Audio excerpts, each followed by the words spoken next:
నమస్తే స్వామి. చెప్పు నాయన, దేనికోసం వచ్చావు? చాగంటి గారు, గరికపాటి గారు వాళ్ళిద్దరినీ కలిపితే మీదని విన్నాను.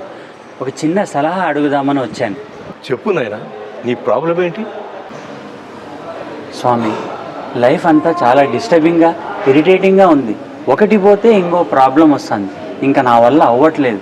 అందుకే ఏదైనా మోక్షం వచ్చే మార్గం మీరు చూపిస్తారని ఇక్కడికి వచ్చాను.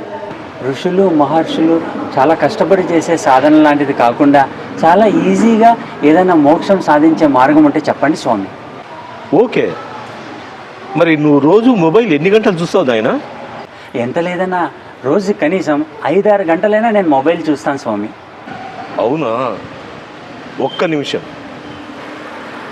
ఓం నమ శివాయ. ఏది చేపెట్టు. ఇదేంటి స్వామి, సలహా అడిగితే జపమాలు ఇచ్చారు?